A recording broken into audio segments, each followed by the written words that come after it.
ಹೈದರಾಬಾದ್ನಾಗ ನಮ್ ದೋಸ್ತ್ ಗಾಡಿದು ಏನ್ ಲಫ್ಡ ಮಾಡ್ಯಾನ ಹೇಳ್ತೀನಿ ಬರ್ರಿ. ಜೈ ಶ್ರೀರಾಮ್ ಎಲ್ಲರಿಗೂ. ಮುಂಜಾನೆ ನಮ್ ರೂಮ್ನಾಗ ಪಾರಿವಾಳ ಬಂದಿತ್ ನೋಡ್ರಿಪ್ಪ. ಅದಕ್ಕ ಹೊರಗ್ ಹಾಕ್ಬೇಕಂದ್ರ ಅದೂರೇ ಹೊರಗ್ ಹೊಂಟಿದ್ದಿಲ್ಲ. ಅದಕ್ಕ ನಾವೇ ಹೊರಗ್ ಹೊಂಟೇವ್ ನೋಡ್ರಿಪ್ಪ.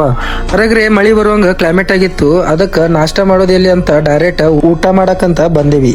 ಊಟ ಮಾಡೋಣ ಬಿಜಾಪುರ್ ಮಂದಿಗೆ ಚಾ ಬೇಕು. ಚಾ ಕುಡ್ಯಾಕಂತ ಹೊಂಟೇವ್ ನೋಡ್ರಿ. ಮುಂದ ದೋಸ್ತರು ಹೈದರಾಬಾದಿ ಲೆಮನ್ ಟೀ ತಗೊಂಡ್ರು. ನಾರೇ ಚಾ ಕುಡ್ದು ಹೊಂಟಿದೇವಿ. ಮಳಿ ಸ್ಟಾರ್ಟ್ ಆಯ್ತು ನೋಡ್ರಿ. ಸೋನ್ ಪಾಪಡಿ ತಿಂದು ನಾವ್ ಹೊಂಟೇವಿ ರೂಮಿಗೆ. ನಿದ್ದಿದೆ ಬಾಕೆಟ್ ಬಂದಿತ್ತು, ಸೊ ಮಕ್ಕೊಳಕ್ ಹೊಂಟಿದೀವಿ. ಮಧ್ಯಾಹ್ನ ಮಕ್ಕೊಂಡವ್ರು ಡೈರೆಕ್ಟ್ ರಾತ್ರಿ ಎದ್ದೇವಿ. ಎದ್ದಿ ಸೀದಾ ಹೈದರಾಬಾದಿ ಸ್ನಾಕ್ಸ್ ತಿನ್ನಕಂತ ಹೊಂಟಿದೆ ನೋಡ್ರಿಪ್ಪ. ನಮ್ ದೋಸ್ತ್ ಪ್ರೀತಿಲೆ ತಿನ್ಸತ್ತಿದ ನೋಡ್ರಿ. ಸ್ನಾಕ್ಸ್ ತಿಂದು ಡೈರೆಕ್ಟ್ ಊಟ ಮಾಡಾಕತ್ತೀವಿ ನೋಡ್ರಿ. ಊಟ ಆಗಾನ ನಮ್ಗ ಚಾ ಚಟ ಬಾಳ್ರಿ. ಅದಕ್ಕ ಚಾ ಕುಡ್ಯಾಕಂತ ಬಂದೇವ್ ನೋಡ್ರಿ. ಹೈದರಾಬಾದಿ ಸ್ಪೆಷಲ್ ಚಾ ಅಂಡ್ ಪೈನ್ ಬಿಸ್ಕಿಟ್ ತಿಂದು ನಾವ್ ಹೊಂಟೇವಿ ಮುಂದಿಲ್ರಿಪ್ಪ ರೂಮಿಗೆ ಹೊಂಟೇವಿ. ರೂಮಿಗೆ ಹೋಗೋಣ ಮಕ್ಕೋಬೇಕಂತ ಮಾಡಿದೀವಿ, ಬಟ್ ನಿದ್ದೆ ಬರ್ಲಿಲ್ಲ. ಪುಷ್ಪ ಪಿಕ್ಚರ್ ನೋಡಿ ನಾನು ಪುಷ್ಪ ಆಗಿದೆ ನೋಡ್ರಿಪ್ಪ. ನಮ್ ದೋಸ್ತ್ ಐಕ್ಸಿಮ್ ತಿನ್ನಕ್ ಹೋಗುನಂತಂದ. ಅದಕ್ಕ ಐಕ್ಸಿಮ್ ತಿನ್ನಕ್ ಬಂದಿದೀವಿ. ದೋಸ್ತಗ ಐಕ್ಸಿಮ್ ಇಷ್ಟ ಆಗಿದ್ದಕ್ಕ ಪೂರ್ತಿ ಗಾಡಿನೇ ತಗೊಂಡ್ ಬಿಟ್ಟ ನೋಡ್ರಿ. ನಮ್ ದೋಸ್ತರ ಗಾಡಿ ತಗೊಂಡ್ ಹೊಂಟ. ನಿಮಗ್ ವಿಡಿಯೋ ಇಷ್ಟ ಆದ್ರ ಲೈಕ್ ಮತ್ ಫಾಲೋ ಮಾಡ್ರಿ. ನೆಕ್ಸ್ಟ್ ವಿಡಿಯೋ ಸಿಗೋಣ. ರಾಧೆ ರಾಧೆ.